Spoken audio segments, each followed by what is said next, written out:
شہادت ہمارے ہاں بیان ہوتی ہے اس انداز میں کہ لگتا ہے کہ کسی مظلوم بندے کو کسی نے پکڑا ہوا تھا تو وہ سارے اسے مار رہے تھے اور وہ منتیں کر رہا تھا کہ مجھے نہ مارو.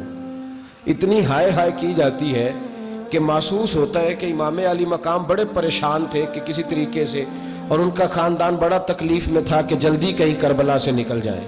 حالانکہ اس دھرتی پہ، اس کائنات پہ صبر، شجاعت، استقامت اور حوصلہ جس سے کائنات سیکھے گی وہ صرف امام حسین ہی ہے. اتنے بڑے صابر آدمی کے بارے میں اس طرح کا رویہ اختیار کرنا کہ وہ تو گویا اس طرح کر رہے تھے کہ بس کسی طریقے سے میری تو یہ امام حسین کی مظلومیت سنا کے لوگوں کو اس طرح کا کر دیا جاتا ہے. یہ انداز بتایا جاتا ہے کہ شاید واقعہ کربلا رونے دھونے کا نام ہے، حالانکہ بات یہ نہیں ہے. یزید کی لشکر جو امام حسین کے مقابلے میں آیا، امام حسین کے لشکر کی تعداد 72 تھی تو یزید نے 22,000. مجھے بتائیے 72 کا 22,000 سے کو مقابلہ ہوتا ہے؟ عمر بن سعد نے پھر عبید اللہ ابن زیاد کو لکھا کہ 22,000 بندے تھوڑے ہیں، کچھ بندے زیادہ بھیج.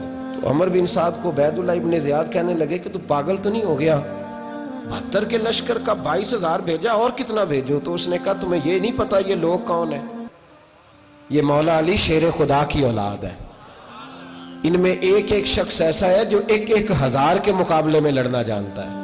تو یہاں کمزوری دکھائی جاتی ہے. ہمارے بچے سمجھنے لگے ہیں کہ یہ شاید کوئی ایسی داستان ہے، اور اس طرح کا ماحول ٹی وی پہ میں دیکھ رہا تھا، اس طرح کا ماحول بنایا جاتا ہے جیسے کوئی خوف ہے.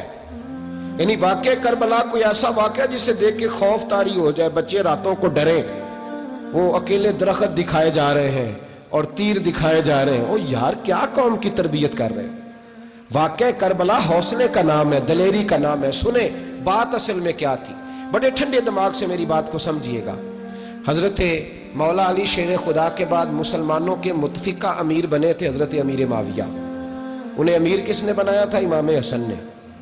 حضرت علی کے بڑے صاحبزادے حضرت امام حسن نے ان سے صلح کی، انہیں خلافت دی. اور صحیح بخاری میں نبی پاک نے فرمایا تھا میرا بیٹا حسن سردار ہے، جب مسلمانوں کی جماعتوں میں لہو بہ جائے گا تو حسن ان کی صلح کرا دے گا. وہ صلح امام حسن نے کرائی. جناب امیر معاویہ امیر بن گئے.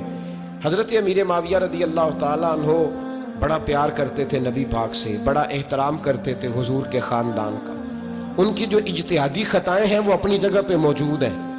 چونکہ امام حسن نے ان سے صلح کر لی، لہذا ہم بھی ان کے بارے میں کوئی جملہ کہنے کے مجاز، ہماری مجبوری امام حسن ہے. اس لیے کہ جسے امام حسن صحیح کہے پھر امام حسن کے ماننے والے کو اسے غلط نہیں کہنا چاہیے. حضرت امیر معاویہ رضی اللہ تعالیٰ عنہ کا جب وصال ہوا تو حضرت امام حسن پہلے ہی ان سے وصال کر گئے، آپ کو زہر دے دیا کہ آپ شہید ہو گئے. امام حسین موجود تھے تو یزید کے بارے میں لوگوں نے کہا جناب امیر معاویہ سے کہ یہ ٹھیک ہے، مناسب ہے اور بہادر ہے، دلیر ہے، وہ جو ہوتے ہیں نا خوش آمدی ٹولہ. تو حضرت امیر معاویہ کے گرد بھی کچھ ایسے لوگ تھے، انہوں نے آپ سے کہا کہ یزید کو نامزد کر دیں. تو آپ نے یزید کو بلایا، حوالہ مجھ سے دیکھ لیجئے گا. بلا کے فرمایا کہ 3 بندوں کے سامنے اپنی خلافت پیش کرنا، اگر وہ تجھے مان جائیں تو امیر بن جانا، نہ مانے تو چپ کر کے گھر بیٹھ جانا. وہ 3 بندے کون ہیں؟ جناب عبداللہ ابن عباس، حضرت عبداللہ بن زبیر اور امام حسین رضی اللہ تعالیٰ عنہ. یہ وصیت فرمائی جناب امیر معاویہ. حضرت امام حسین کی وہ شخصیت تھی کہ مشکات میں حدیث ہے، نبی پاک صلی اللہ تعالیٰ علیہ وسلم کی چچی جناب ام فضل صبح صبح گھبرائی حضور کی بارگاہ میں آئیں. عرض کی یا رسول اللہ صلی اللہ علیہ وسلم، آج میں نے عجیب خواب دیکھا ہے، میں ڈر گئی ہوں. حضور نے فرمایا چچی کیا دیکھا؟ عرض کی حضور میں نے دیکھا ہے کہ آپ کے وجود کا گوشت کا ایک ٹکڑا کٹ کے میری جھولی میں آ گیا ہے. حضور یہ کیا ہے؟ تو محبوب خواب سن کے مسکرائے، فرمایا چچی یہ پریشانی والا خواب نہیں، یہ تو خوشی والا خواب ہے. اللہ فاطمہ کو بیٹا عطا کرے گا اور وہ تیری گود میں کھیلا کرے گا. چونکہ وہ میرے وجود کا ٹکڑا ہوگا لہذا خواب تجھے یہ آئی ہے. تو امام حسین پیدا ہوئے، امام حسن کی عمر ابھی 11 مہینے تھی. تو نبی پاک نے امام حسین کو جناب ام فضل اپنی چچی کی گود میں دے دیا کہ فاطمہ کے لیے دونوں بچے سنبھالنا مشکل ہوگا. وہ خواب اس طرح پوری ہوئی. امام حسین سے حضور نے بڑا پیار کیا، بڑی محبت فرمائی نبی پاک سے. کچھ حدیثیں میں نے جمعے میں عرض کی تھیں. حضرت ابو ہریرہ رضی اللہ تعالیٰ عنہ کہتے ہیں یہ واحد بچہ تھا حضور کے گھرانے کا کہ میں نے دیکھا کہ نبی پاک صلی اللہ علیہ وسلم بیٹھے تھے تو یہ حضور سے کہہ رہے ہیں، نبی پاک سے، کہ نانا جی اٹھ کے کھڑے ہو. کہتے ہیں حضور کھڑے ہو گئے تو کہنے لگے میں نے آپ کے برابر جانا ہے. بچے جو مرضی ضد کر لیتے ہیں نا. قد چھوٹا تھا, عمر 7.5 سال تھی. کہنے لگے نانا میں نے برابر جانا ہے. تو نبی پاک صلی اللہ علیہ وسلم نے ہاتھ پکڑ لیے, فرمایا چل پھر ہو جا برابر. تو حضرت ابو ہریرہ کہتے ہیں انہوں نے حضور نے ہاتھ پکڑے, اوپر کھینچا تو امام حسین نے پہلے اپنے پیر حضور کے گھٹنوں پہ رکھے, پھر نبی پاک کے سینے پہ رکھے, اور جب ان کا قد سر تھوڑا سا حضور سے اونچا ہو گیا تو محبوب فرمانے لگے چل بس کر, تو نے تو کہا تھا آپ کے برابر ہونا ہے, تو اوپر نکل گیا ہے, چل بس کر. فرماتے ہیں پھر امام حسین نے زبان باہر نکالی تو محبوب ان کی زبان چوسنے لگے, پھر ساتھ لٹا لیا اور انہیں سونگھنے لگے. تو میں نے عرض کی حضور آپ حسین کو سونگھتے کیوں ہیں؟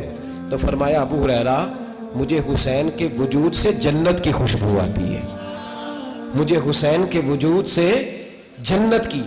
ایک دن حضور گزر رہے تھے, اصل اس طرح تھا کہ یہ نبی پاک کا حجرہ تھا. جن لوگوں کو اللہ نے مدینے کی زیارت کرائی ہے وہ جان سکتے ہیں, نبی پاک کا حجرہ تھا تو حضور کے حجرے کی اس جانب یعنی مسجد کی جو بالکل سیدھ ہے اس کی بیک میں سیدہ فاطمہ رہتی. تو حضور اکثر نہ نماز کے لیے جب نکلتے تو حضرت فاطمہ کے حجرے کے پاس سے ہو کر دوبارہ محراب میں جاتے. محبوب حجرے کے پاس سے گزرے تو امام حسین رو رہے تھے, تو حضرت فاطمہ نے کسی بات میں جھڑک دیا تو امام حسین رونے لگے. تو نبی پاک نماز کے لیے گئے تو واپس لوٹ آئے اور واپس تشریف لا کے کہا فاطمہ حسین کو کیا ہوا؟ عرض کی یا رسول اللہ تنگ کر رہے تھے میں نے ڈانٹ دیا ہے. کیا خوبصورت جملے ہیں حدیث پاک میں.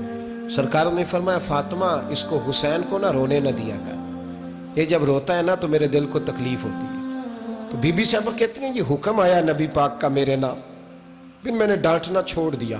یہ ان کے فضائل تھے, کم ان کی تربیت خود نبی پاک نے فرمائی, خود ڈیوٹی. میں کسی منطق کا فلسفہ میں اب تو اللہ تعالیٰ معاف کرے, پہلے ہم لوگوں کو کہتے تھے فلانی مجلس میں نہ جانا فلانی, اب تو مصیبت بن گئی ہے, جانے کی ضرورت نہیں, ہر شے موبائل میں آ گئی. مجھے بھیجتے ہیں کہتے ہیں حضرت صاحب یہ ذرا سننا, یہ ذرا سننا. کل کراچی سے کچھ مہمان آ گئے تو اب بچوں نے وہ کلپ سنبھال کے یہ مولوی دیکھو کیا کہتا ہے. اب آیتیں پڑھی جا رہی ہیں قرآن پاک کی, اتنا ٹکڑا یہاں سے لیتے ہیں, اتنا ٹکڑا یہاں سے لیتے ہیں اور ملا کے پتہ نہیں کون سا مکسچر بنا رہے ہیں. کسی آیت کا ترجمہ نہیں, کوئی واضح حدیث نہیں. ایسے ہوا ہوگا پھر اس کو اس سے جوڑ لیں تو کیا بنتا ہے, اتنی جمع کر لیں. یہ کون سا دین ہے جو توڑ مروڑ کے بیان کر رہے ہیں؟ کون سا مذہب ہے؟ دین تو واضح کھلی کتاب ہے. اب ہمارا یہ شوق ہے, ہم ہر تماشا دیکھنا چاہتے ہیں, ہم اپنے لوگوں کی قدر نہیں کرتے اور بڑی بڑی دور جا کے ہم غلط معاملات میں جاتے ہیں, پھر ذہن ہمارے شکوک کا شکار ہوتے ہیں. ہمیں سمجھنا چاہیے کوئی ایسی کسی دلیل کی ضرورت نہیں ہے. جب ان کے واضح چیزیں ان کی کتابیں میں موجود ہے, حدیث میں موجود ہے, قرآن مجید میں ان کے فضائل کھل کے موجود ہے, تو دور جانے کی کیا ضرورت. حضور ان کی ٹریننگ کراتے تھے. پہلی بات تو یہ ہے کہ نبی پاک نے دعا مانگی تھی, یا اللہ میرے گھر والوں کو زیادہ روزی نہ دینا, انہیں ایک وقت روٹی دینا, ایک وقت کی بھوک دینا. یہ جو 10 دن کربلا میں انہیں ٹینشن نہیں نہ ہوئی, انہیں عادت تھی فاقہ کرنے کی, انہیں 3 دن وصلی روزے رکھنے کی عادت تھی. پہلی بات. دوسرا یہ کہ جہاد کی تربیت حضور خود کراتے تھے. حضرت فاطمہ الزہرا کہتی میں پردے کے پیچھے دیکھ رہی تھی, نبی پاک نے امام حسن اور حسین سے فرمایا چلو میرے سامنے کشتی لڑو. تو دونوں حضرات آپس میں جب کشتی لڑنے لگے تو نبی پاک نا امام حسن کو کہتے ہیں حسن حسین کو ٹانگوں سے پکڑو, حسن حسین کو پیچھے سے پکڑو. جب نبی پاک بار بار امام حسن کو بتا رہے تھے تو سیدہ پیچھے سے بول پڑی, کہنے لگی یا رسول اللہ آپ چھوٹے کو بتائیں, آپ بڑے کو بتا رہے ہیں. بڑا تو پہلے 11 مہینے بڑا ہے, تو آپ چھوٹے کو بتائیں بڑے کو بتا رہے. تو فرمایا فاطمہ تو چپ کرنا, جو میں دیکھ رہا ہوں تو نہیں نہ دیکھ رہی, ایک کو میں بتا رہا ہوں دوسرے کو جبریل امین بتا رہے ہیں. تو یہ حضور نے اپنے سامنے ان کی تربیت کی, ٹریننگ. ہوا یہ کہ یزید جب امیر بنا نا, 2-3 چیزیں ہوتی ہیں جب کسی بندے کو قابو کرنا ہوتا ہے, 2-3-4-5 چیزیں ایسی ہوتی ہیں جس سے بندہ قابو آتا ہے. تو اس نے بھی فوری طور پہ یزید نے دیکھا میرے لیے مسئلہ کیا بن سکتا ہے. ولید بن عتبہ اس وقت مدینے کا گورنر تھا. یزید نے اس کو خط لکھا کہ امیر عرب کا رواج آج بھی ہے کہ جب تک نئے خلیفہ کی بیعت نہیں ہو جاتی پرانے کے انتقال کی خبر ہی نہیں دیتے, اس کو رکھے رکھتے ہیں. یہ ان کا طریقہ ہے. وہ کہتے ہیں کہ ولی عہد اچھی طرح قبضہ کر لے پھر بتائیں گے. حضرت امیر معاویہ کا وصال ہو گیا, بتایا نہیں. یزید نے اب کیا کیا, کیونکہ بڑا چلاک آدمی تھا, بڑا شاطر تھا, بڑا تیز تھا, اس نے ولید کو خط لکھا. کہنے لگا کہ فوری طور پہ عبداللہ ابن عباس کو بلاؤ اور اسے کہو میری بیعت کریں۔ یہ جو بیعت ہوتی تھی نا، یہ بھی سن لے کیا ہوتی تھی، یہ بیعت حلف ہوتا تھا کہ میں اللہ رسول کے نام پہ حلف دیتا ہوں کہ میں یزید کی اطاعت کروں گا، میں اس کے خلاف کوئی بغاوت نہیں کروں گا۔ کوئی یہ بیعت لوگ سمجھتے ہیں کہ بس ہاتھ پکڑنے کا نام بیعت تھا۔ اس بیعت کا متبادل جمہوری ملکوں کے اندر ووٹ آیا ہے، تو کہا بیعت کریں، حضرت عبداللہ ابن عباس کو بھی بلاؤ، عبداللہ بن زبیر کو بھی بلاؤ، امام حسین کو بھی بلاؤ۔ امام حسین آدھی رات کے وقت بیٹھے تھے مسجد نبوی میں، چونکہ پانچوں نمازوں کی آپ امامت کرتے۔ امام حسین نماز پڑھا کے عشاء کی بیٹھے تھے، جناب عبداللہ بن زبیر۔ عبداللہ بن زبیر کون تھے؟ یہ نبی پاک صلی اللہ علیہ وسلم کی پھوپھی پوتے تھے اور جناب صدیق اکبر کے نواسے تھے، حضرت عبداللہ بن زبیر۔ اور جناب زبیر بن عوام عشرہ مبشرہ صحابی ہیں، ان کے بیٹے تھے، بہت زیرک آدمی تھے، یہ بھی امام حسین کے پاس بیٹھے تھے۔ عبداللہ ابن عباس بھی تھے جو حضور کے چچا کے بیٹے ہیں، اس امت کے پہلے مفسر ہیں قرآن پاک۔ یہ لوگ بیٹھے تھے تو ولید نے ایک بندہ بھیجا، اس نے آ کے کہا جناب آپ کو گورنر صاحب نے بلایا ہے۔ تو عبداللہ بن زبیر کہنے لگے حسین اس وقت بلانے کی بات سمجھ میں نہیں آئی۔ تو امام حسین بڑے بصیرت والے تھے، اللہ نے بصیرت دی تھی، کہنے لگے عبداللہ آپ کو سمجھ نہیں آئی، مجھے سمجھ آ گئی ہے، امیر معاویہ وصال کر گئے اور یہ ہمیں جو بلایا گیا ہے نا، یہ یزید کی بیعت کے لیے بلایا گیا ہے۔ تو کہا پھر آپ آدھی رات کو نہ جائیں، آپ کے لیے خطرہ ہوگا۔ تو امام حسین فرمانے لگے خطرہ حسین کو نہیں ہوتا۔ نہیں، کہا پھر بھی آپ مہربانی کریں ذرا احتیاط سے جائیں۔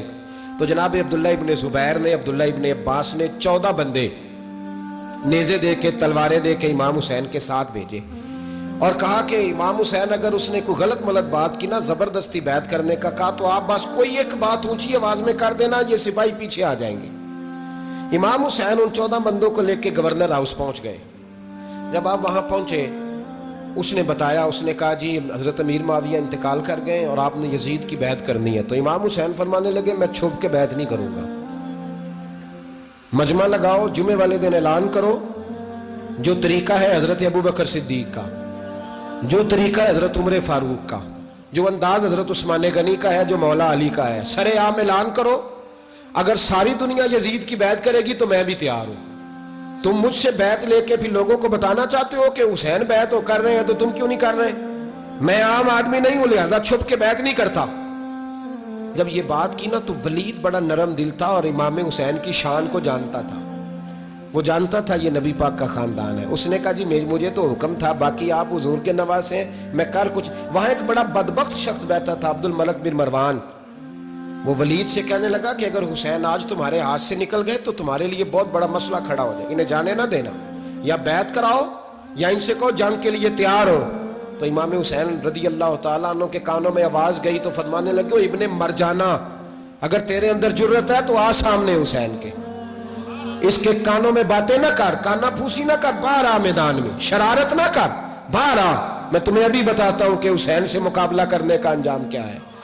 یہ کہہ کہ امام حسین باہر نکلے، اپنے بھائی محمد بن انفیہ کو بلایا، عبداللہ بن زبیر، عبداللہ ابن عباس، ڈھیر سارے لوگ اکٹھے ہو گئے۔ فرمایا یہ معاملہ ہے، اب کیا کرنا ہے؟ تو وہ کہنے لگے حضور وقت ابھی مناسب نہیں ہے، آپ اس طرح کریں یہاں رکے، ہم مکے سے، عراق سے، کوفے سے لوگوں کو بلاتے ہیں، یہاں ایک بڑی مجلس مشاورت قائم کرتے ہیں۔ امام حسین فرمانے لگے اگر تم مشاورت قائم کرو گے تو ولید اور عبد الملک بن مروان وہ تو جنگ کرنے کو تیار ہیں، اور نبی پاک نے فرمایا ایک مینڈا ہوگا جس کی وجہ سے مدینے کی گلیوں میں لہو بہے گا۔ فرمانے لگے میں وہ بکرا، وہ مینڈا نہیں بننا چاہتا۔ کہا پھر آپ کیا کریں گے؟ تو امام حسین رو پڑے، فرمانے لگے میں مدینہ چھوڑ جاؤں گا لیکن مدینے کی حرمت پامال نہیں ہونے دوں گا۔ امام علی مقام آدھی رات کے وقت نکلے، سیدہ فاطمہ کا دروازہ ایک اس دن تھا جس دن حضرت مولا علی کوفے چلے گئے اور دوبارہ آج تالا لگا جب امام حسین نکلے۔ آپ جنت البقیع کے پیچھے کھڑے ہو کے حضور کا روضہ دیکھنے لگے، اس وقت گنبد تو نہیں ہوتا تھا، روضہ دیکھنے لگے۔ نانا تیرے کرم کے خزینے کی خیر ہو، میں جا رہا ہوں تیرے مدینے کی خیر ہو۔ سارا خاندان لے گئے، مکے تشریف لے گئے، حج کے ایام قریب آنے والے تھے۔ امام حسین نے وہاں لوگوں سے باتیں کی۔ جب امام حسین وہاں پہنچے تو کوفے سے خط آنے لگے۔ کوفہ حضرت علی کا دار الخلافہ تھا، وہاں آپ کے محبین، پیار کرنے والے ڈھیروں تھے، انہیں خط لکھے کہ حضور آپ چپ کر کے بیٹھے ہوئے ہیں اور ہمارے اوپر یزید مسلط ہو گیا ہے، آپ اگر میدان میں نہیں نکلیں گے، آپ نہیں آئیں گے تو ہم اللہ کی بارگاہ میں شکوہ کریں گے کہ کوئی ہماری کمان کرنے کو تیار ہی نہیں ہوا. اور وہ خط 1 2 3 نہیں آئے, وہ خط اتنے تھے کہ 3 بوریوں میں بھرے تھے امام حسین نے, 3 بوریوں میں. اب مجبوری ہو جاتی ہے, حق کے لیے کئی دفعہ بات کرنا مجبوری ہوتی ہے, اگر نہیں کرے گا تو پھر اس کو بھی قبر میں جواب دینا پڑے گا.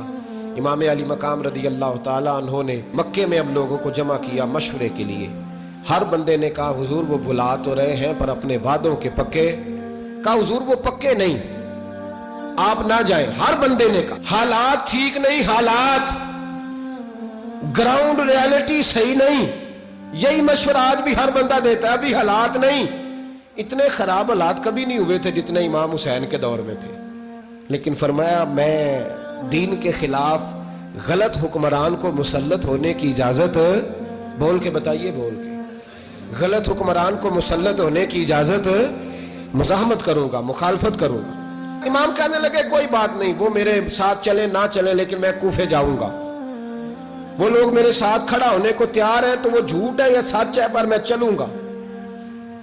جب امام علی مقام نے اصرار فرمایا تو جو آپ کے قریبی صحابہ کرام کی اولادیں تھی ساری, یہ بھی اب بیماری ہے. کچھ لوگ کہتے ہیں جی صحابہ نہیں ساتھ چلے, تو میں کہتا ہوں اہل بیت نبوت کے تو کل افراد 21 تھے, تو 72 میں باقی اولادیں کس کی تھی؟ وہ ساری صحابہ کی اولادیں تھیں. وہ سارے, پتہ نہیں کیوں اس طرح کا فلسفہ بیان کیا جاتا ہے جس میں حالات خراب ہو. حضرت سیدنا امام علی مقام کو جب بہت زیادہ کہا گیا نا, تو امام حسین رضی اللہ تعالیٰ انہوں نے فرمایا چلو میں ایک کام کرتا ہوں, مسلم بن عقیل کو بھیجتا ہوں. حضرت علی کے بھتیجے ہیں, امام حسین رضی اللہ تعالیٰ عنہ کے چچا کے بیٹے ہیں, حضرت عقیل کے صاحبزادے مسلم بن عقیل. بڑے سمجھدار آدمی تھے, معاملہ فہم تھے, بڑے جری تھے. اتنا زبردست مشورہ کم لوگ دیتے ہیں جتنا حضرت مسلم بن عقیل دیتے تھے. ان کو بھیجا گیا کوفے. اب اس میں بڑی تفصیل ہے, وہ اپنے 2 بچے بھی لے گئے. جب وہ کوفے پہنچے نا, تو کوفے پر جناب نعمان بن بشیر کی حکومت تھی. آپ گورنر تھے اور اہل بیت سے بڑی عقیدت رکھنے والے, نرم رویہ. عبید اللہ ابن زیاد کوفے کا گورنر نہیں تھا, یہ کسی اور علاقے کا تھا. جب آپ وہاں پہنچے تو نعمان بن بشیر نے دیکھا کہ حضرت مسلم بن عقیل آئے ہیں, تو لوگ دوڑے ان کی بیعت کرنے, بھاگے. اتنے لوگ جمع ہوئے کہ ایک دن میں 17,000 آدمی نے بیعت کر لی. کتنے بندے جی؟ 17,000 آدمی ایک دن آیا. اب وہ جو امام مسلم بن عقیل کے وہاں نعرے لگانے والے تھے, کہنے لگے حضور یہ پہلے دن کی کارکردگی ہے, 2-4 دن میں دیکھیے کیا ہوتا ہے. 2-4 دن میں کیا ہوا, 40,000 آدمی نے بیعت کر لی. اب وہ 40,000 بندہ تیار ہو گیا. ادھر سے جو یزید کے وفادار تھے انہوں نے خط لکھا یزید کو کہ تو نے بڑا نرم آدمی گورنر بنایا ہے اور 40,000 بندہ چلا گیا حسین کی طرف. اگر ایک دن مسلم بن عقیل اور رہے تو جو تمہارا گورنر بیٹھے ہیں نا جناب نعمان بن بشیر, ان کو گورنر ہاؤس سے نکال کے مسلم بن عقیل قبضہ کر لیں گے. تو چپ کر کے بیٹھا ہے. یزید بڑا تیز تھا, اس نے ایک آدمی گھوڑے پہ دوڑایا.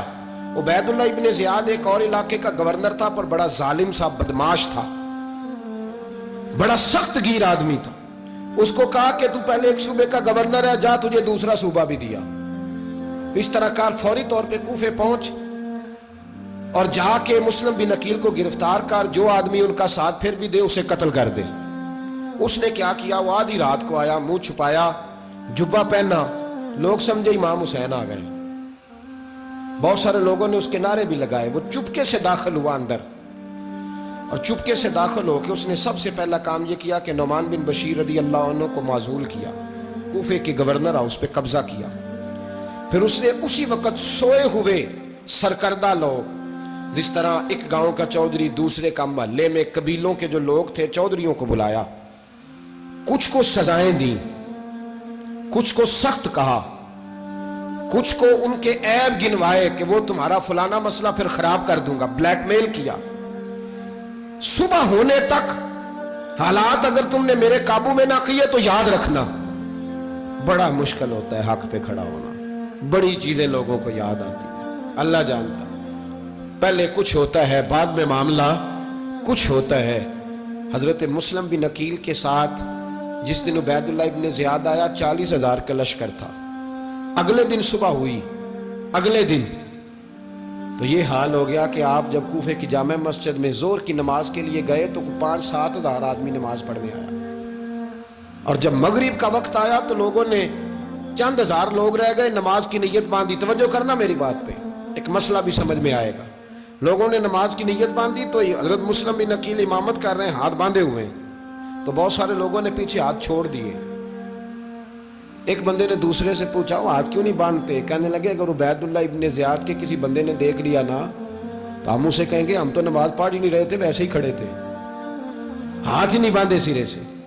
جب نماز کی امامت باندھی تو 10-11 صفیں تھیں. جب مسلم بن عقیل رضی اللہ تعالیٰ عنہ نے سلام پھیرا تو پیچھے بندہ ہی کوئی نہیں تھا. حضرت مسلم بن عقیل کو گرفتار کیا گیا. عرب کا رواج تھا دشمن کو سخت سزا دیں تاکہ باعث عبرت بنے. بہت اونچا مینار تھا کوفے کا, گورنر ہاؤس کا, اوپر لے جا کے جناب مسلم بن عقیل کو زمین پہ گرایا گیا.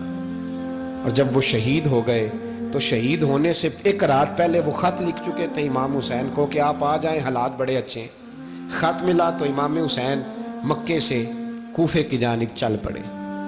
امام علی مقام رضی اللہ تعالیٰ عنہ جب چل پڑے تشریف لا رہے تھے تو رستے میں فرزق شاعر ملا, بڑا محب اہل بیت تھا. رستے میں ملاقات ہوئی, اللہ اکبر. حضرت مسلم بن عقیل جب گرایا شہید ہو گئے تو پھر اس نے اس طرح کیا کہ آپ کی لاش کو لٹکا دیا چوک میں. لوگ دیکھتے تھے تو عورتیں بچوں کہتی تھی تو نے باہر نہیں نکلنا, ہم نے نہیں امام حسین کے ساتھ چلنا, بس بڑا خوف ہے, کوئی بندہ نہ باہر نکلے, کوئی نہیں ضرورت ہمیں, حالات بہتر ہوگی تو دیکھی جائے. آج کتنے لوگ ہیں, کتنی دیگیں پکی, کتنی نیازیں بٹی, کیا کچھ ہوا. آپ ناراض نہ ہونا, میں آپ میں سے ہوں, آپ مجھ سے ہیں, یہ بات آپ کی نہیں میری سب کی ہے. آج بھی اگر امام حسین کے نام پہ جان دینے کی باری آئے گی تو دیگیں ہی رہ جائیں گی. ناراض تو نہیں ہو گئے آپ لوگ؟ فٹافٹ مائیں کہیں گی باہر دی جانا, بالکل پتر سانو کی لگے, سارا دن کوئی ہمارے لیے. وہ پیر صاحب تو کرتے رہتے ہیں باتیں, ان کا تو کام ہے. خبردار ہم نے نہیں جانا, دیگیں دینے کو سارے تیار ہیں, جانے دینے کو تیار ہونا. ناراض ہو گئے آپ لوگ؟ چلو کوئی نہیں, ہو جاؤ, خیر صلی اللہ ہے, بات تو ٹھیک کر رہا ہوں نا. حضرت امام حسین رضی اللہ تعالیٰ عنہ نے فرزق شاعر رستے میں ملا تو امام حسین کو کہنے لگا کہاں جا رہے ہیں؟ فرمایا میں کوفے جا رہا ہوں. کہنے لگا حضور نہ جائیے گا, لوگوں کے دل آپ کے ساتھ ہیں, تلواریں آپ کے ساتھ نہیں. سیدنا امام حسین رضی اللہ تعالیٰ عنہ کو آ کے کہا حضور وہ سارے کوفے والے مانتے ہیں کہ بات حسین کی ٹھیک ہے لیکن آپ کی سپورٹ نہیں کریں گے. اور اگلی بات فرزق نے یہ کی کہ حضور میں حضرت مسلم بن عقیل کی لاش کو لٹکی ہوئی دیکھ کے آیا ہوں کوفے کے چوک میں. بڑا ہی خوبصورت فکرہ ہے امام حسین کا. فرمانے لگے میرا بھائی لٹکا ہوا تھا, کہیں کسی کے آگے جھکا تو نہیں تھا؟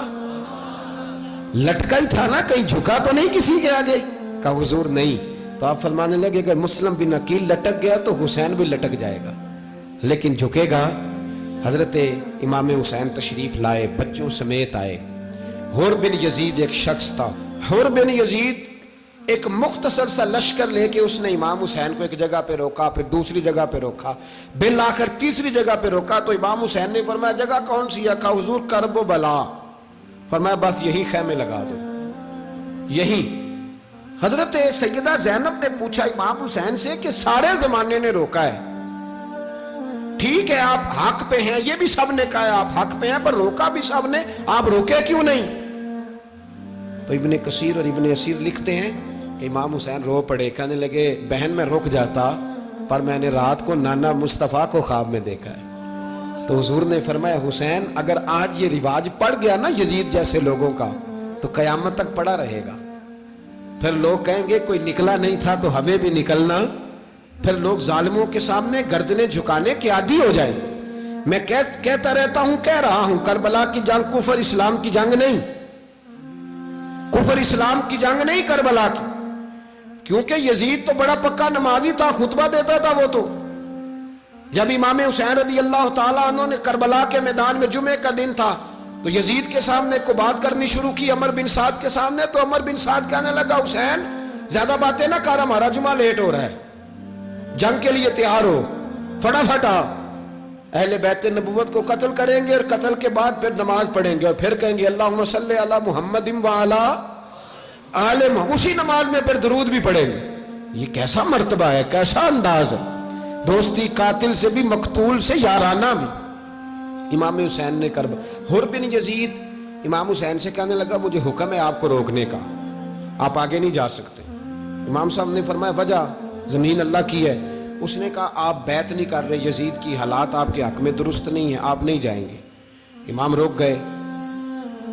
ظہر کی نماز کا وقت ہوا تو حضرت علی اکبر امام حسین کے بڑے صاحبزادے, انہوں نے اذان ظہر پڑھی تو حور بن یزید کے لشکر نے امام حسین کے پیچھے نماز ادا کی. کہا بھئی تم مقابلے میں آئے ہو, نماز پیچھے پڑھتے ہو؟ کہا حضور مقابلہ تو تلواروں سے کر رہے ہیں, پر ہمارا دل تو مانتا ہے نا کہ مصطفیٰ کا نواسہ بڑی شان والا ہے. حور بن یزید نے 3 نمازیں لشکر سمیت امام حسین کے پیچھے پڑھی ہیں, 3 نمازیں, ظہر اثر اور مغرب. پھر امام حسین کے سامنے شرائط پیش کی کہ آپ کو یہاں گھیر لیا گیا ہے, یہاں آپ بیعت کریں گے, یہاں آپ جنگ کریں گے, 2 ہی باتیں. امام حسین نے فرمایا نہیں بھائی بیعت تو میں نہیں کرتا, اس کے علاوہ تم جو کہتے ہو میں کرنے کو تیار ہوں.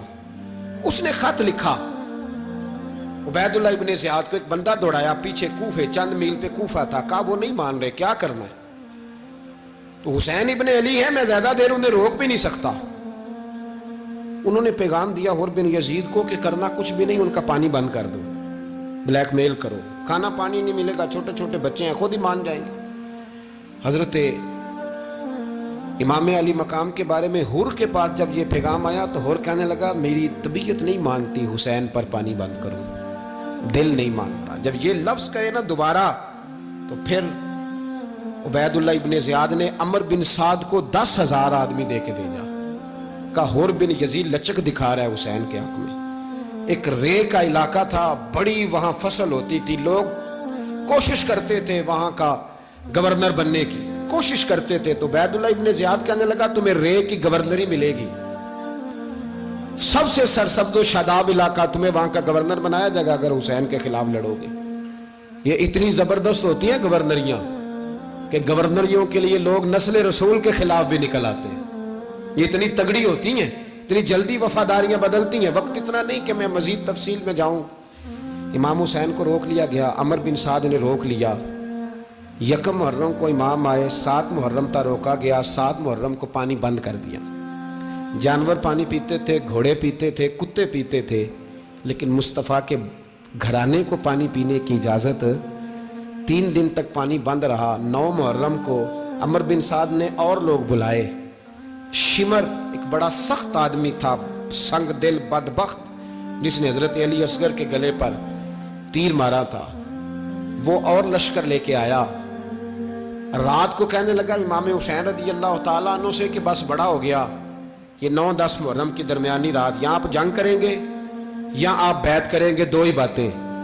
امام حسین اندر گئے, سیدہ زینب سے مشورہ کیا, باہر آئے, فرمایا بات وہی ہے جو پہلے دن والی ہے. امام حسین رضی اللہ تعالیٰ عنہ نے فرمایا بھئی بیعت تو میں نہیں کرتا, باقی جو تمہارا پروگرام ہے. شمر اور ابن سعد کہنے لگے پھر جنگ کے لیے تیار ہو جائیں. کیا انداز ہے امام حسین کا, فرمانے لگے کل جنگ کروں گا, مجھے پتا تو ہے جنگ کا نتیجہ کیا نکلنا ہے, 1 رات مجھے دے دو تاکہ میں کھل کے اپنے رب کی عبادت تو کر لوں. حسین نے جانا ہے, مجھے پتا ہے کل رزلٹ 72 اور 22,000 کا کیا 1 رات مجھے دو, میں مالک سے راز نیاز تو کروں. میں گویا اس سے پوچھوں تو صحیح کہ مالک میرے والد بھی شہید ہیں, بھائی بھی شہید ہیں, نانا کو بھی دکھوں میں دیکھا ہے, تو اب میری باری ہے تو مالک میں حاضر ہوں, مجھے موقع تو دو. اس لیے کہ میرے نانا نے بدر میں بھی ساری رات عبادت کی تھی, صبح مجھے موقع دو. اور دنیا کا اصول ہے جب کوئی موقع مانگتا ہے تو دیا جاتا ہے.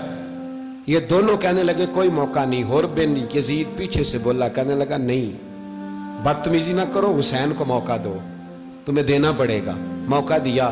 حور بن یزید نے پھر منت کی, کہا حضور آپ مہربانی کریں مان جائیں. فرمایا ماننے والا کھاتا کوئی نہیں. یہ بڑا مشکل کام ہے بھائی, ضمیر کا سودا اب تو عام ہو گیا, بازار لگتے ہیں, ریٹ لگتے ہیں, اپنی اپنی چاہتوں پہ لوگوں نے اپنے اپنے انداز سجائے ہوئے. کوئی آدمی بس اچھے طریقے سے نام لے لے تو بس ہم اس کے پیچھے چل جاتے ہیں. اب تو عام ہو گیا یہ معاملہ. امام حسین نے فرمایا ہو ہی نہیں سکتا, ممکن ہی نہیں ہے. ساری رات عبادت میں گزری, ریاضت میں گزری. تہجد کا وقت ہوا تو گھر والوں کو بلایا, فرمایا دیکھنا تمہاری سی کی آواز نہ باہر آئے, خبردار سی کی آواز نہ آئے. اور امام زین العابدین سے فرمایا تو بیمار ہے, تو جہاد نہیں کرے گا, لیکن خیال رکھنا پیچھے. اور بڑی قیمتی بات بتا رہا ہوں, ہماری بیویاں کسی کے گھر میت ہو جائے تو 4 دن بخار نہیں اترتا. امام علی مقام نے سیدہ زینب سے فرمایا تو بڑی ہے، میری بہن ہے، پیچھے سارے بچے ہیں، جوان ہیں، ان کے حوصلے تیری ذمہ داری ہیں۔ صبح جنگ کا طبل بجنے لگا، فجر کی نماز پڑھی، سورج چڑھا، 10 محرم کا دن، جمعے کا وقت، جناب سیدنا امام حسین رضی اللہ تعالیٰ عنہ نے ریت پر سجدے کیے، لمبے سجدے، لمبی نماز، سورۃ الشمس کی آیات دوسری رکعت میں پڑھی تو سارا کربلا گونجنے لگا۔ کیا انداز تکلم تھا امام علی مقام کا۔ نماز مکمل ہوئی تو حور بن یزید، عمر بن سعد اور شیمر سے کہنے لگے واقعی حسین سے لڑو گے؟ پتہ نہیں کون ہے۔ قُلْ لَا أَسْأَلُكُمْ عَلَيْهِ أَجْرًا، تم نے نہیں پڑھا، إِلَّا الْمَوَدَّةَ فِي الْقُرْبَى، تمہاری آنکھیں بند ہیں، الحسن والحسین سید الشباب اہل جنہ، تمہیں نہیں پتا؟ کہنے لگا چپ کر، حکومت نظر آ رہی ہے۔ اور بن یزید کہنے لگے پھر میرا بھی فیصلہ سنو، مجھے حکومت نہیں چاہیے، مجھے جنت چاہیے۔ حکومت نہیں چاہیے۔ امام حسین کی پہلی فتح دیکھیں، اور بن یزید ایڑی لگا کے نا یزید کے لشکر سے نکل کے امام حسین کے لشکر میں شامل ہو گیا، اور پہلا شخص جس نے امام حسین کو روکا، امام حسین کے نام پر پہلا سر بھی اسی شخص نے کٹایا ہے۔ لیکن یزید کی قبر پہ لعنت بھی کوئی نہیں برساتا، اس کا محل تھا بہت بڑا، لیکن جب لوگ کربلا میں امام حسین کو سلام کرنے جاتے ہیں تو قدموں میں حور بن یزید کا مزار بھی بنا ہوا ہے، اس کو بھی سلامی دی جاتی ہے۔ اور اب ہم اکیلا حور بن یزید نہیں کہتے، ہم کہتے ہیں حور بن یزید رضی اللہ تعالی۔ اب ہم اتنی تعظیم کرتے ہیں اس حور کی۔ جناب امام حسین کو میدان میں کھڑا کیا گیا، جہاد کا طبل بجا، پہلے خدام آئے، اور سن لو آج وہ پتہ نہیں بازاری سے لوگ چڑھ گئے اسٹیجوں پہ، بازاری سے، نہ چہرے پہ داڑھی ہے نہ سر پہ کوئی کپڑا ہے، بازاری لوگ ہیں، بھاگ رہے ہیں، بازو چڑھائے ہوئے ہیں، بٹن کھولے ہوئے ہیں، تماشا بنا دیا۔ سننے والوں کا بھی اللہ ہی حافظ ہے، وہ سٹیج پہ یہ اہل بیت کی شان بیان کرتا ہے، بھاگ کے ادھر جاتا ہے، یہ کوئی طریقہ ہے؟ سننے والوں کا بھی عجیب انداز ہے، ہر بندے کو سننے بیٹھ جاتے ہیں۔ دین مہذب ہے، تہذیب والا ہے، دلائل رکھتا ہے، دین وقار رکھتا ہے، ایسے لوگ اب دین بیان کریں گے؟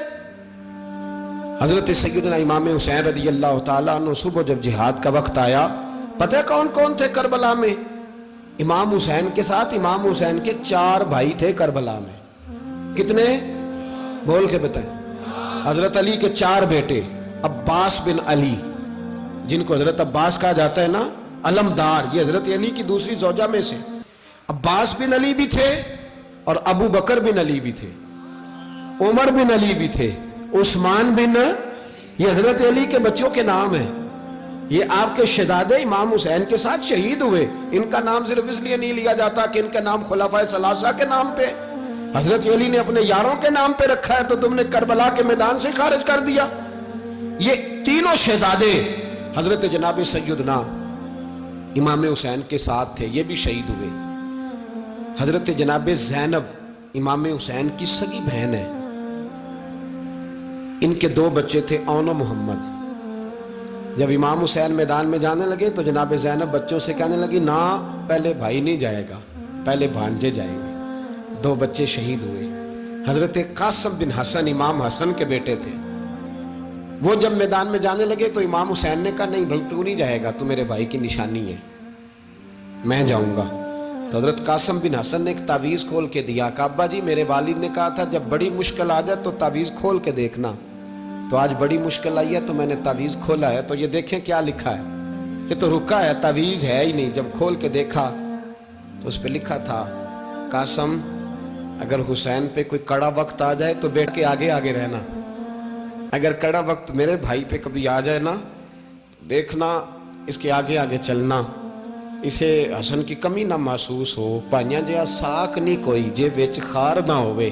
سیدنا امام حسین پہلی دفعہ کربلا میں اس وقت روئے جب یہ رکا، آپ نے دیکھا تو فرمایا ٹھیک ہے، اگر حسن کی یہ وصیت ہے تو میں نے زندگی میں اگر ان کی ہر بات مانی ہے اب بھی مانوں گا، تمہیں اجازت ہے۔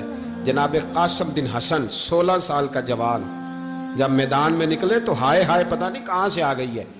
امام قاسم بن حسن جب میدان میں نکلے تو تبری سے لے کر علامہ ابو الاسناد صاحب سب کو پڑھ کے تو دیکھو، 3 دن کی پیاس ہے، شدید آزمائش ہے، دکھ ہے، تکلیفیں ہیں، پھر بھی پہلی دفعہ جب میدان میں گئے ہیں واپس آئے ہیں 19 لوگوں کو قتل کر کے واپس آئے. سناؤ قصہ خیبر کو تمامی اپنے بچوں کو. علی کی داستان سن کے دلوں سے ڈر نکلتا ہے. علی کی داستان سن کے دلوں سے یہ جو بچے ڈر رہے ہیں نا، وہ چمگادڑ آ گئی، کاکروچ آ گیا، یہ خوف نکل جائے گا اگر حضرت قاسم بن حسن کی بات سنیں گے. درجنوں لوگ آپ نے قتل کیے. ایک دفعہ آئے، کہا چاچا یزید کا لشکر تو بڑا بزدل ہے، اگر چند قطرے پانی میرے حلق سے گزرے تو میں سارے کاٹ کے لے آؤں گا آپ کے پاس، چند قطرے. لیکن تھوڑی دیر گزری، عمر بن سعد کہنے لگا اکیلے اکیلے جاؤ گے تو علی کا پوتا ہے، یہ سب کو مار دے گا، کٹھے جاؤ. چاروں جانب سے تیر برسے، ایک تیر لگا آ کے گردن کے پیچھے، بس جناب سیدنا قاسم بن حسن گھوڑے سے نیچے گرے. تو جناب زینب حوصلہ کر کے آنسو سمیٹ کے کہنے لگی میں دیکھ رہی ہوں پردے کے پیچھے سے حسین میرے بھائی کا بیٹا گر گیا ہے، جا اسے اٹھا کے لا. حضرت امام حسین ان کو اٹھا کے لائے تو امام حسین نے سینے سے لگایا ہوا تھا تو ان کے پیر، ان کا قد لگتا تھا امام حسین سے زیادہ ہے. اٹھا کے لایا، لٹا دیا گیا. امام حسین کے اپنے بڑے بیٹے میدان میں نکلنے کو، علی اکبر نام ہے، جب جن لوگوں نے حضور کو نہیں دیکھا تھا وہ جب کہتے نا ہم نے نبی پاک کا دیدار نہیں کیا تو بتاؤ کس طرح کے تھے، تو بتایا جاتا تھا کہ جناب علی اکبر کا دیدار کرو، ہم شبیہ مصطفیٰ. اور جب وہ گلیوں میں نکلتے تھے تو عورتیں چھتوں پہ چڑھ جاتی. جناب علی اکبر رضی اللہ تعالیٰ عنہ تلوار لے کے میدان میں نکلے، جوان بیٹے دینے بڑے مشکل. او یارو رٹا کیا ہے یہ تو بتاؤ، کہ ظالم آدمی حکمران ہے یار، یہ رٹا ہے، ایک ظالم کا رستہ روکنا ہے، اس رٹے کے لیے ہم شبیہ مصطفیٰ. جناب سیدنا امام علی اکبر میدان میں نکلے، بڑے لوگ مارے، بڑے، پھر ایک تیر ان کے بھی گلے میں لگا. اور جب وہ گرے نا زمین پہ تو حضرت امام حسین دوڑ کے آئے، دوڑ کے، اور جب تشریف لائے تو ان کے گلے سے تیر کھینچا تو ایک جملہ لکھا ہے صاحب تبری نے، اس نے حد کر دی. کہنے لگے تیر کھینچا تو امام حسین کی آنکھوں میں آنسو آئے. کہنے لگے کاش جناب ابراہیم آج میرے سامنے ہوتے تو میں انہیں کہتا کہ آپ نے تو بیٹا ذبح کرتے وقت آنکھوں پہ پٹی باندھی تھی، دیکھو میں کھلی آنکھوں سے بچے ذبح کر رہا ہوں، کھلی آنکھوں. کاش جناب ابراہیم خلیل ہوتے تو انہیں کہتا. جناب علی اکبر بھی شہید ہوئے. حضرت علی اصغر کو تو اچانک اٹھایا تھا امام حسین، باہر نکلے تو گردن پہ تیر لگا تو 6 مہینے کا بچہ وہ بھی شہید ہوا. خون اچھالا آسمان کی طرف تو کہا مولا دیکھ لے، میں نے 6 مہینے والا بھی نہیں بچایا، وہ بھی دے دیا ہے. پھر حضرت عباس کو بیٹیوں نے کہا کہ اب نہ، کچھ کہتے ہیں پہلے شہید ہوئے، کچھ نے لکھا بعد میں، کہ اب ہم سے پانی کے بغیر نہیں رہا جاتا. تو جناب عباس پانی کا مشکیزہ لے کے نکلے باہر، ایک ہاتھ کٹا، دوسرے پہ مشکیزہ وہ بھی کٹا، پھر پانی تو بھر لیا تھا لا نہ سکے، پھر گردن کٹی تو شہید ہوئے. بچوں کی بھی شہادت ہوئی، پر جب ان کا لاشا اٹھایا تو امام حسین کہنے لگے مولا اب نہ حسین کی کمر کمزور ہو گئی ہے، اب کمزور ہو، اور بھائی ایک میت ہو جائے تو 4-5 دن تو پوری آنکھیں نہیں کھلتی، کیسا جری خاندان ہے. تھوڑی دیر گزری تو امام علی مقام نے پٹکا باندھا، سر پہ دستار باندھی، مولا علی کی تلوار پکڑی، نبی پاک کا امامہ باندھا اور گھوڑے پہ سوار ہوئے تو کہنے لگے زینب گھر تیرے حوالے اور میں اللہ کے حوالے، گھر تیرے حوالے اور میں. اور پھر امام حسین نکلے، امام علی مقام نکلے. راوی کہتے ہیں کہ یہ جلوہ پہلے بھی بڑے سونے تھے پر آج جو رنگ دیکھا وہ کبھی نہیں دیکھا. کیا انداز تھا، جدھر جاتے نعرہ لگاتے تو حد ہو جاتے. اتنے لوگ امام حسین نے کاٹے، اتنے کاٹے، پھر واپس پلٹ کے آئے اور کہنے لگے زینب ذرا پردے کے پیچھے سے دیکھ تو صحیح میری بہن، ان بزدلوں کو جرت ہی نہیں ہو رہی حسین کے مقابلے میں آنے. ایک دوسرے کو دھکا دیتے، تو جا تو جا. پھر اکٹھے وار ہوئے. یہ کون ہے کٹا ہوا، لباس ہے پھٹا ہوا، یہ بال یقین حسین ہے، نبی کا نور عین ہے. پھر چاروں جانب سے تیر برسے تو امام علی مقام چونکہ نماز کا وقت ہو گیا تھا، اترے گھوڑے سے، خون بہ رہا تھا، گرم ترین ریت سے تیمم کیا، سر سجدے میں رکھا اور جب